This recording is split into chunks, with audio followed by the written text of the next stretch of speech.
Bismillahirrahmanirrahim. Assalamualaikum warahmatullahi wabarakatuh.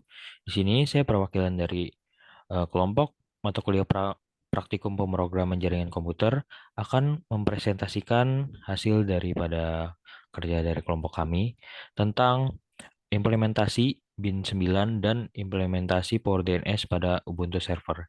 Di sini kelompok kami beranggotakan 4 orang. Yang pertama ada Muhammad Yusuf Baktiar, Koko Hadisa Songko, saya sendiri Alvito Gaiska, dan ada Yoga Toli Dewanto. Next.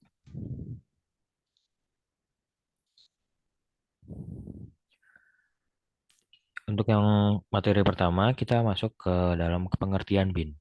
BIN sendiri yaitu Berkeley Internet Name Domain adalah perangkat lunak server dan DNS sendiri atau Domain Name System yang digunakan untuk menerjemahkan name domain menjadi alamat IP dan sebaliknya.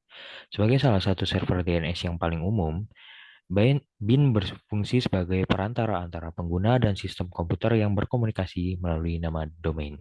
Pada dasarnya, BIN ini menghubungkan antara alamat IP numerik yang unik dengan nama domain yang mudah diingat.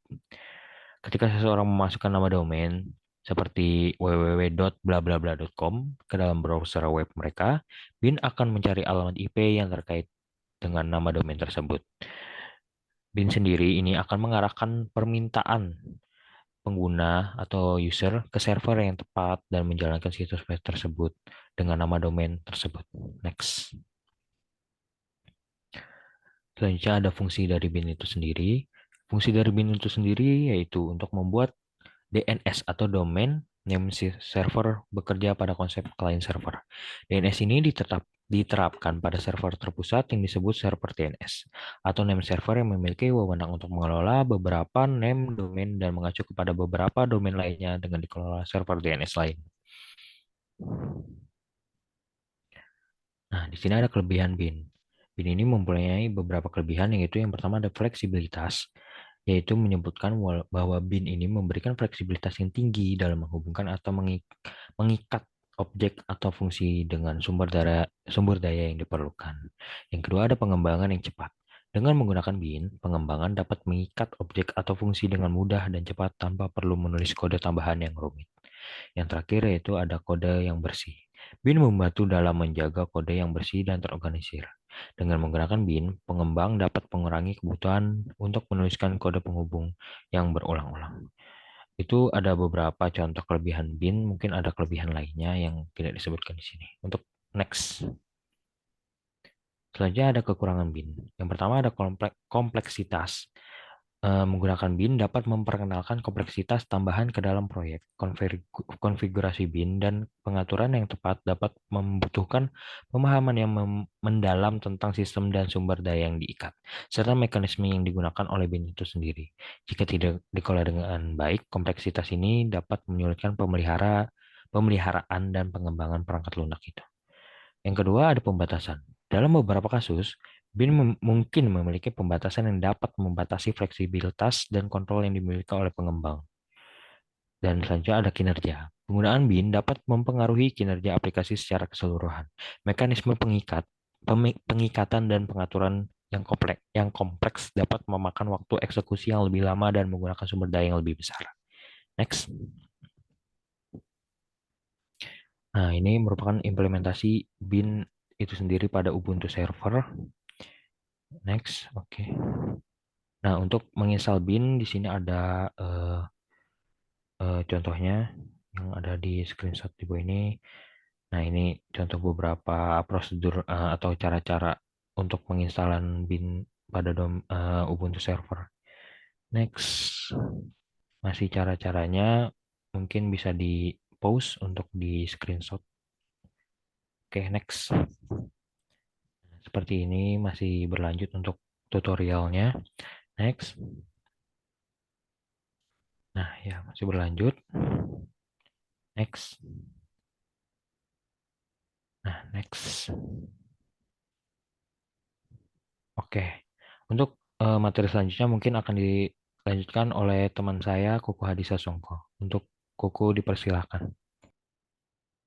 Pengertian the Power DNS. Power DNS adalah server DNS, domain name server server yang terkenal karena skalabilitas dan fleksibilitas yang tinggi. Port DNS memungkinkan administrator jaringan untuk mengelola zona DNS dengan mudah, termasuk mengontrol pengalihan, pencarian balik, dan pengelolaan domain yang kompleks. Selain itu, Port DNS dapat diintegrasikan dengan sistem autentikasi eksternal seperti LDAP dan MySQL, sehingga memungkinkan sumber daya yang terpusat.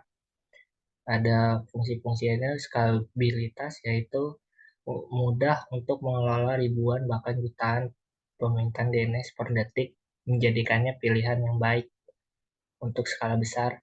Port DNS dengan keamanan yang mendukung DNSSEC, Domain Name System Security Extension, sebuah standar keamanan yang memungkinkan verifikasi DNS sehingga meminimalkan kemungkinan serangan DNS, spoofing, dan cache poisoning. Integrasi database, Port DNS dapat diintegrasikan dengan basis data eksternal seperti MySQL dan Postgre. Fungsi dari Port DNS yaitu penyediaan DNS yang sebagai server DNS yang dapat menerima pemerintahan DNS dari pengguna dan memberikan jawaban yang tepat. Itu ada skabilitas yang dirancang untuk memberikan skabilitas yang tinggi. Server DNS dapat ditingkatkan ke dalam lingkungan yang sangat besar, memungkinkan penanganan volume lalu lintas DNS yang tinggi dan kemampuan untuk melayani jutaan nama domain. Kelebihan Port DNS, skalabilitas Port DNS dirancang untuk memberikan skalabilitas yang tinggi, memungkinkan untuk penanganan volume lalu lintas DNS yang besar.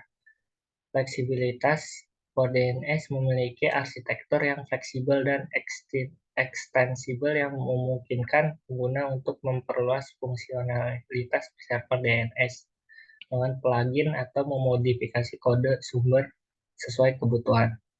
Dukungan DNSSC yaitu merupakan standar keamanan yang menyediakan autentikasi integrasi data DNS yang melindungi sistem dari serangan DNS, memastikan keaslian data yang disampaikan. Pembaruan dinamis yang mendukung pembaruan yang memungkinkan pembaruan yang cepat dan otomatis pada data DNS. Selanjutnya, kekurangan Port DNS. Kekurangan Port DNS yaitu konfigurasi kompleks. Konfigurasi dan pengaturan Port DNS dapat terasa rumit dan memerlukan pemahaman yang mendalam DNS dengan fiturnya. Terus kurva pembelajaran pengguna yang belum terbiasa dengan Port DNS mungkin membutuhkan waktu yang lama untuk konfigurasi yang tepat. Terus kekurangannya antarmuka GUI-nya terutama didukung melalui konfigurasi berbasis teks seperti CMD, lalu terlalu canggih untuk lingkungan kecil. Port DNS menawarkan banyak fitur yang kuat, tetapi beberapa fitur itu tidak dapat diperlukan dalam DNS yang sederhana atau dalam skala yang kecil.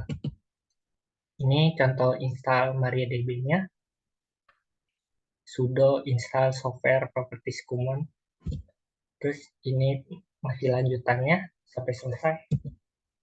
Ini install Port DNS dengan sudo system ctl disable bla bla bla. Dan ini masuk ke database-nya sudo MySQL uroot. Ini beri akses dengan grant all on praktek UTS Jarkom bintang, yaitu memberikan semua akses user. Ini buka tabelnya. Ini konfigurasi database-nya. MySQL konfigurasinya dengan host, port, serta DB-nya user. Ini verify database connection untuk menguji database-nya apakah berjalan. Ini insert forward zone into database, define operasi mode dengan kodenya, dan create domain SOA start of authority record untuk menambah data. Create name server NS record dan insert a record of the name server. Kodenya ada di gambar. Ini insert mx record. Ini verify power DNS port resolution. Ini verify power DNS port resolution lanjutannya, yaitu creating DNS reserve zone record. Ini SOA seperti yang di atas tadi, mirip. Ini insert PT record for NS, insert order domain PT record. Ini insert NS reverse zone record. Contohnya, ini verify power DNS reserve resolution. Ini open DNS port on UVW. Ini open DNS port on UVW juga. Ini configure on client system. Selanjutnya verify client port DNS resolution. Dicoba bakal masuk quest-nya. Terus verify client disperse DNS resolution dan selesai. Terima kasih. Kurang lebihnya mohon maaf. Assalamualaikum warahmatullahi wabarakatuh.